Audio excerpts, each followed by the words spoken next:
Yes, this is Tara. Because you totally have never met her before. Yep. Oh my god. Mary, who is the stranger in front of the camera? And how do I know your name?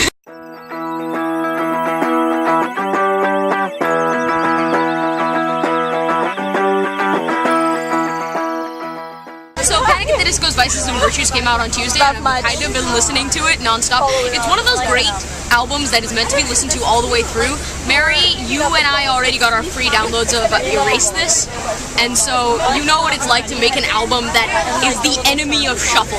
We were talking about progression of music through albums, right? So I just realized, like, you know how you have transitions between songs, which makes it kind of impossible to shuffle an album and like still have it sound as awesome and get the full effect? Well, that happens in a lot more albums in my iTunes than I thought it did. I thought it only happened in A Fever You Can't Sweat Out by Panic at the Disco, but it also happens in MCR's The Black Parade. It actually does happen, and I didn't notice this because I didn't listen to it the full way through. I feel like Oh, it's okay. But I did, and now I realize. So my point is, for Vices and Virtues, the reason I like that album so much is because it was basically telling a story, and one of my favorite arts in the arts is storytelling. So while I'm talking about storytelling, obviously the first thing that's going to come up is John Green, who always likes to try and find ways to tell stories besides novelization. The first example is This Is Not Tom, which is actually a website where you have to solve a series of riddles in order to unlock each of the chapters. I want to go to this! The point is, it's virtually impossible to solve This Is Not Tom without actually a lot of crowdsourcing, because the thing is, you need so many different types of knowledge in order to actually figure out what's going on in it. Another thing he does is the Thoughts from Places videos. Those, in my opinion, are an art form all on their own at this point. In other news of storytelling, there's a video game that I want you to check out. It's called The Path.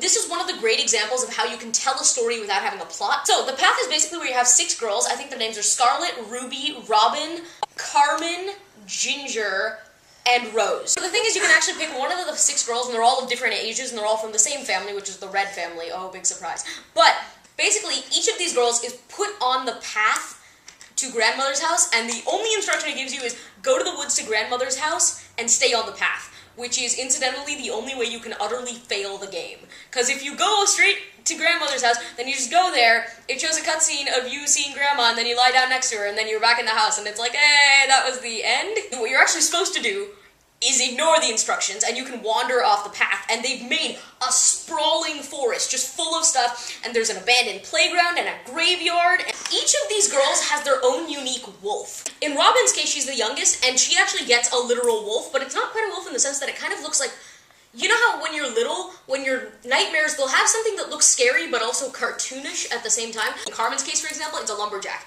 And it's a young lumberjack with whom she falls desperately in love, and he just spends the whole time trying to hack down the same tree that refuses to fall, and Carmen is just trying to forcefully seduce him, and this never happens. What happens is, once you've met the wolf, if you can find a girl in white, the girl in white will lead you to grandmother's house, and when they enter that, grandmother's house has been transformed into whatever their version of hell is. If you haven't met the wolf, then once again, you see grandma, you lie down, and then you come back to the house, and it's all good. If you have seen the wolf, then when you reach there, the wolf will meet you, and you will die in a horrible, horrible way, and the next time you come back to the house to play a girl, the girl you played will not be there anymore. So I suggest you check out The Path because it's a really innovative way to game, because the thing is, you don't really have any goal-oriented stuff. You just have to go and figure out what to do. You can climb playgrounds and find mysterious piano instructors in the middle of the woods. And hot blonde people. You know, I never planned these vlogs ahead of time, so that means I have absolutely no idea how to finish this right now, so I'm just gonna end it here. My Little Pony,